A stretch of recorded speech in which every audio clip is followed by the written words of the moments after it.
There is a truth about the narcissist that will completely change your understanding of emotional manipulation. A truth that depth psychology discovered decades ago, but that remains hidden from most people suffering in toxic relationships. You believe the narcissist is trying to control you, that they want to dominate your mind, your feelings, your decisions. But this is just the surface of a much more disturbing and, paradoxically, liberating reality. The narcissist is not trying to control you. They are trying something far more desperate. Carl Jung, the pioneer of depth psychology, unveiled the hidden mechanisms of the human psyche with a courage few possessed. He delved into the dark waters of the unconscious and brought to light truths many preferred to ignore. Among these discoveries, one of the most revealing concerns the true nature of narcissistic manipulation. Jung understood that behind every massive shadow projection, behind every desperate attempt to control external reality, there lies an unbearable internal terror. The terror of facing one's own emptiness. While you believe you are the target of a domination strategy, in reality, you are being used as a psychological shield against the internal collapse of someone who cannot inhabit their own existence. Think for a moment. How many times have you felt that your reactions were observed, studied, manipulated with almost scientific precision? How many times have you noticed that your emotions seemed to be the fuel that kept the other person going? As if your pain, your confusion, your loss of center were exactly what they needed to feel real. This is no coincidence.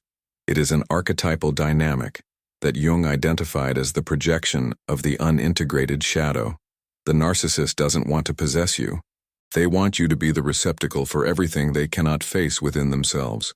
Manipulation is not about power over you. It is about a desperate escape from oneself. This understanding changes everything, because when you understand that you are not the object of desire, but rather the shield against someone else's existential terror, the entire dynamic is inverted. The victim awakens to the real game being played. You are not dealing with someone strong enough to dominate you. You are dealing with someone so terrified by their own internal reality that they need to use your vital energy to continue existing without collapsing. But what Jung discovered about this dynamic goes beyond simply identifying the pattern. He revealed how this understanding becomes the key to your own liberation. Because once you see through the illusion of control and recognize the desperation behind the mask, something fundamental transforms within your psyche. Fear dissolves. Guilt disappears. Confusion gives way to devastating clarity. You realize you were never small enough to be controlled. You are merely feeding the void of someone who cannot sustain their own existence. Look within yourself now. Recognize this feeling. How many times have you found yourself walking on eggshells, measuring every word, every gesture, every reaction? Not because the other person was truly dangerous, but because something in them seemed constantly on the verge of falling apart. How many times have you become the emotional regulator for someone who claimed to love you, but who was actually using your stability to avoid total collapse? This is the mark of narcissistic projection. You become the psychological container for someone else's internal chaos. But let's go deeper. Observe your own response to these questions. Do you feel the familiar wave of guilt rising? The internal voice whispering that maybe you're overreacting, that perhaps it's unfair to think this way about someone who suffers so much? That voice is not yours. It is the echo of programming installed in your mind through months, perhaps years, of emotional conditioning. It is the voice of the adaptive persona you developed to survive in a psychologically toxic environment. As long as you doubt your own perception, the manipulation deepens. As long as you question your sanity, the energy vampire feeds. As long as you blame yourself for not understanding someone else's suffering, your true essence is drained drop by drop. Your higher self, your archetypal essence, is trying to awaken your attention through these uncomfortable questions. Because there is a fundamental difference between genuine compassion and programmed codependency. Genuine compassion arises from a stable center and consciously chooses where to invest energy. Programmed codependency is an open wound that has been strategically kept bleeding so that another could feed from it. You know when you are being used as a psychological shield. Your body knows. Your intuition knows. But your mind has been trained to distrust these signals and interpret them as selfishness or lack of empathy. Answer with brutal honesty. In how many relationships have you felt simultaneously indispensable and completely empty? Essential for the other's sanity, yet invisible in your own needs? This is the signature of the narcissistic dynamic. You become the source of emotional regulation for someone who refuses to develop their own capacity for self-containment. How many times were your achievements diminished precisely when you most needed celebration? How many times were your problems invalidated because they weren't as serious as the other person's? This pattern is no coincidence. It is an unconscious yet systematic strategy to keep you in a state of energy deficit. Because when you are whole, centered, celebrating your victories, and processing your pains in a healthy way, you are not available to be the receptacle for others' projections. The narcissist needs you fragmented to use your pieces as a patch for their own voids. Now pay attention to the resistance that arises when reading these words. Notice how a part of you wants to find exceptions, justifications, mitigating circumstances for the behavior of whoever drained you. This resistance was also programmed. It is the defense system installed to protect not you, but the source of your energy drainage. Do you recognize this trap? It's because you have been a target of this pattern, and today you will understand how it works at levels that go far beyond conscious manipulation. You will understand the archetypal mechanics that turn victims into fuel for egos that cannot sustain their own existence. To understand the true nature of narcissistic manipulation, we need to delve into Jung's most revolutionary discovery about the structure of the human psyche, the dynamic between the persona and the shadow. The narcissist lives in a state of extreme psychic split. On one side, they have constructed a grandiose persona, a mask of superiority, success, and control that must be maintained at all costs. On the other side, there is a terrifying shadow, the reality of internal emptiness, profound inadequacy, the terror of being nothing more than an empty facade. But here is the key that changes everything. The narcissist cannot integrate these two parts. They do not possess the courage or psychological maturity necessary to face their own shadow and transform it into conscious strength. So they developed a devastating psychic survival strategy, using other people as a deposit for their rejected shadow and as a source of energy to sustain their artificial persona. Imagine an energy vampire who feeds not on blood, but on others' psychic reality. They project all their inadequacy, emptiness, and existential terror onto you, forcing you to carry and process emotions that are not yours. Simultaneously, they drain your vitality, your joy, your confidence to keep their grandiose mask functioning. This is the central mechanic of narcissistic abuse, the outsourcing of psychological work. The narcissist discovered that it is easier to make you process their pain than to face it themselves. It is simpler to drain your energy than to develop their own internal resources. It is less terrifying to use you as a shield against their shadow than to consciously integrate their rejected aspects. You become what Jung would call a psychological container for the unprocessed content of another's psyche, but not voluntarily, through subtle and systematic programming that undermines your capacity for discernment and self-defense. The process works like this. First, they identify your wounds and points of vulnerability. Then they strategically activate these wounds whenever they need emotional regulation. When you are hurt, confused, or destabilized, you cannot maintain healthy psychic boundaries. It is in this moment of vulnerability that they dump their unprocessed shadow into your psychic system and simultaneously extract the energy they need to maintain their grandiose persona. You are not dealing with unhealthy love or common insecurity. You are dealing with a parasitic system of psychological survival that has transformed relationships into strategies for avoiding one's own inner development. That is why narcissistic manipulation is so confusing and devastating. It does not follow the logic of normal conflict between mature people. It follows the logic of a desperate escape by someone who prefers to destroy external reality rather than face their internal reality. And that is also why it is so systematic, so precise, so seemingly intentional. Even when the narcissist swears they are unaware of their patterns, it is the survival instinct of a fractured psyche operating in the most primitive mode possible. But here is the liberating truth. When you understand this mechanic, when you see through the illusion of a relationship and recognize the parasitic dynamic, you reclaim your power, because parasites only survive in unconscious hosts. Now that you understand the archetypal mechanics, let's unmask the first signs that you are being used as a psychological shield against someone else's internal collapse. The first mechanism is strategic emotional inversion. Observe how your legitimate emotions are systematically transformed into problems to be fixed. When you express pain, it becomes unnecessary drama. When you show joy, it becomes insensitivity in the face of another's suffering. When you set boundaries, they become coldness or selfishness. This is not accidental misunderstanding. It is a programmatic reconfiguration of emotional reality so that you stop processing your own psychic content and start processing theirs. Your emotions become inconvenient because they prevent you from being fully available to regulate the emotions they cannot bear. The second mechanism is the hijacking of the personal narrative.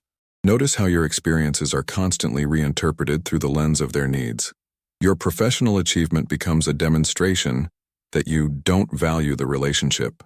Your moment of vulnerability becomes evidence that you are unstable and need the stability only they can offer. They are not trying to understand your reality. They are rewriting your reality so that it becomes functional for the purpose of maintaining their own grandiose persona and avoiding their own shadow. The third mechanism is the fragmentation of internal coherence. Observe how you are forced to maintain contradictory versions of yourself depending on their momentary mood or need. Sometimes you are too strong and need to be more vulnerable. Other times you are too weak and need to be more resilient. This fragmentation is not the result of a complex relationship. It is the result of systematic manipulation that prevents you from developing a coherent sense of identity. Because a coherent identity has clear boundaries, and clear boundaries prevent energy drain and shadow projection. The fourth mechanism is the outsourcing of psychological work. Realize how you have become responsible not only for your own emotions, but for their emotions, their reactions, their balance, their sanity. You have become the emotional regulation department of an adult who should have developed this capacity internally. When they are unstable, the responsibility to restore balance falls on you. When they are insecure, you need to provide constant validation. When they are angry, you need to modify your behavior to appease them.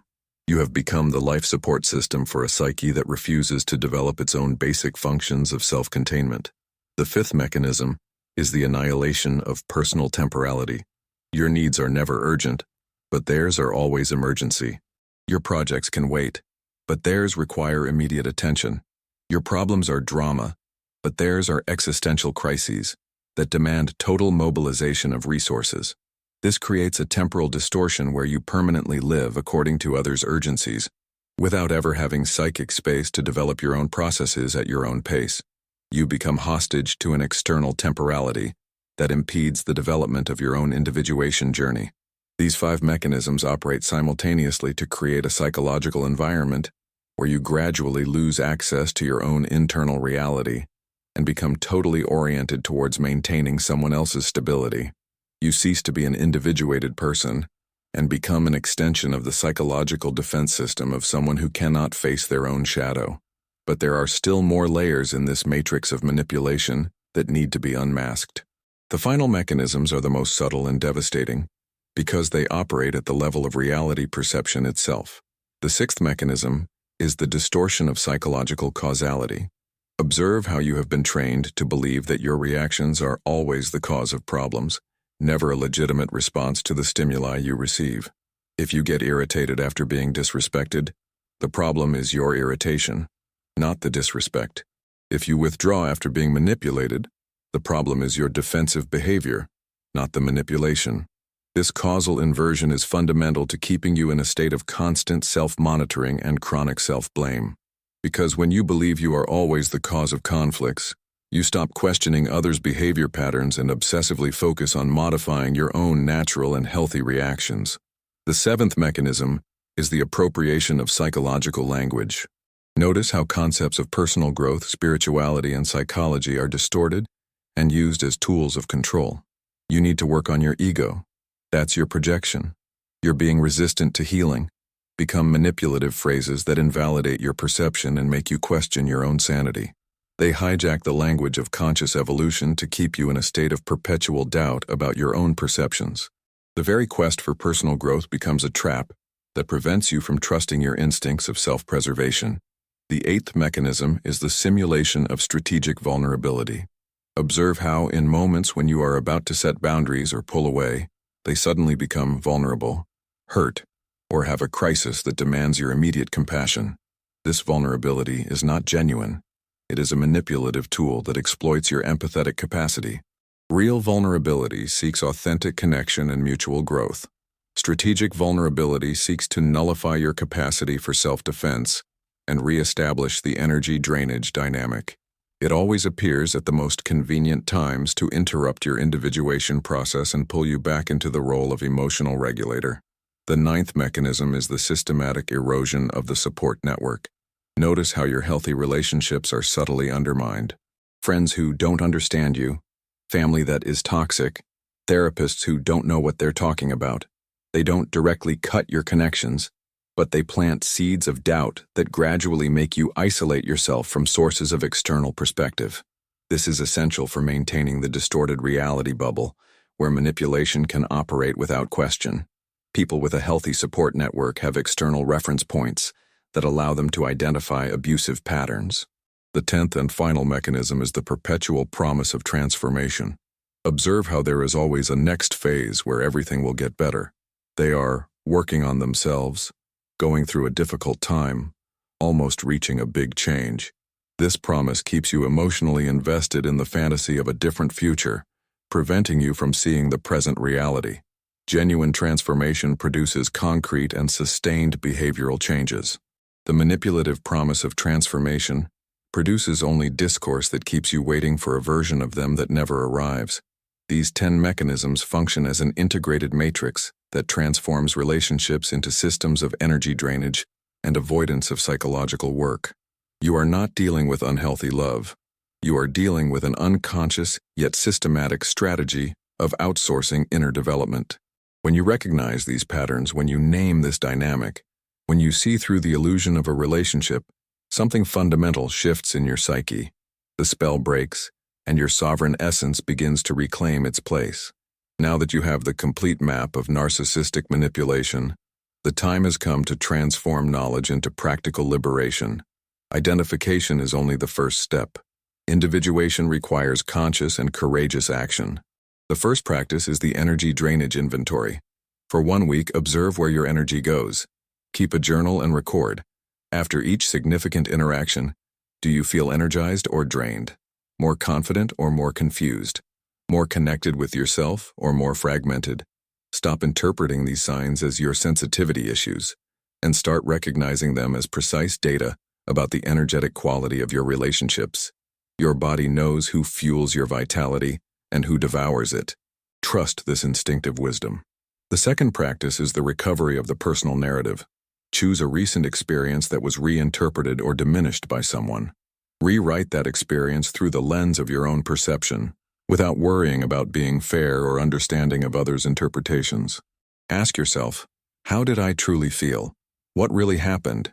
What was my legitimate experience before it was reconfigured by another? Practice honoring your version of reality as valid and valuable, regardless of external approval. The third practice is the establishment of energetic boundaries. Identify a specific dynamic where you constantly regulate the emotions of someone who should be capable of self-regulation. Start returning that responsibility to where it belongs.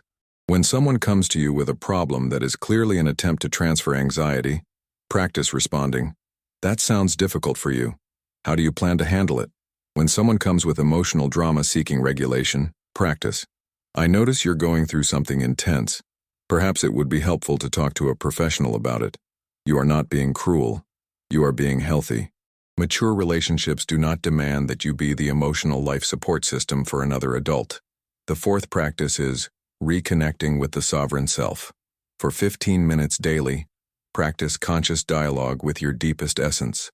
Ask, who am I when I'm not trying to regulate, fix, understand, or save anyone? What aspects of myself have been sacrificed to maintain dysfunctional relationships? Write down the answers without judgment. Start nurturing these neglected aspects. If you stopped creating because someone always needed your attention, go back to creating. If you stopped dreaming because there was always a more urgent crisis, go back to dreaming. The fifth practice is the deinstallation of guilt programming. Every time you feel guilty for setting boundaries, for prioritizing your needs, or for refusing to process others' emotions, stop and ask, where does this guilt come from? Is this my genuine inner voice or a program installed by someone who benefited from my total availability? Practice replacing programmed guilt with conscious self-responsibility. You are responsible for your own emotional regulation, your own growth, your own life. You are not responsible for keeping other adults functional at the expense of your own vitality. These practices are not acts of selfishness. They are acts of individuation. They are the sacred process of reclaiming your essence that was fragmented to serve the developmental needs of others who chose to outsource their inner work. Liberation is not an event. It is a daily practice of choosing your own reality over others' convenience. You have changed by absorbing these truths. Something has irreversibly reconfigured in your perception. You can no longer unsee the patterns you now recognize. You can no longer interpret energy drainage as intense love or emotional manipulation as a need for connection. The ignorance that once allowed you to be used as a psychological shield has been replaced by a clarity that protects your sovereign essence. You now possess the tools to recognize when someone is trying to outsource their psychological work and the courage to return that responsibility to where it belongs. You are now the unmasker of your own story, no longer the unconscious victim of dynamics you didn't understand, but the conscious guardian of your vital energy and psychological integrity. You are no longer the container for someone else's unintegrated shadow. You are the living expression of your sovereign self who consciously chooses where to invest your precious vital energy. You are no longer the emotional regulation department for adults who should have developed that capacity internally. You are the architect of your own individuation journey, free to grow at your own pace and direction. Narcissistic manipulation feeds on dormant consciousnesses and unprotected hearts. But you have awakened to the fundamental truth. No one who truly loves you will try to use you as an escape from themselves. No one who truly values you will try to fragment your identity so that you can better serve their needs for psychological evasion. Genuine love nurtures your individuation. Narcissistic manipulation systematically sabotages it. Authentic connection strengthens your center. Emotional parasitism drains and fragments it. A mature relationship honors your boundaries. An abusive dynamic constantly violates them. Now you know the difference, and that knowledge is your most powerful protection. But remember, the individuation journey does not end with the identification of toxic patterns. It continues with the active construction of relationships that nurture your true essence, with the development of your capacity for discernment, with the daily practice of honoring your own internal reality. You deserve relationships where you can be completely yourself without having to fragment your identity to accommodate others' needs for psychological evasion. You deserve connections that celebrate your growth instead of sabotaging your evolution. You deserve love that strengthens your sovereignty instead of mining your autonomy. Liberation is just beginning. Every day you practice these truths. Every moment you choose your own reality over others' convenience. Every time you refuse to be the shield for the existential terror of someone who should be doing their own inner work, you become more whole, more sovereign, more deeply yourself. Comment on which of these 10 mechanisms most alerted you to patterns you hadn't recognized before. Share your perception so that others can also awaken to these dynamics. Like if you felt the courage to break free from the illusion that energy drainage is love and emotional manipulation is a need for connection. Subscribe to continue this journey of individuation and psychological protection, because your sovereign essence deserves to be protected, nurtured, and celebrated. You did not come to this world to be the life support system for psyches that refuse to mature. You came to be magnificently, courageously yourself. Unmask yourself. Free yourself. Reclaim yourself.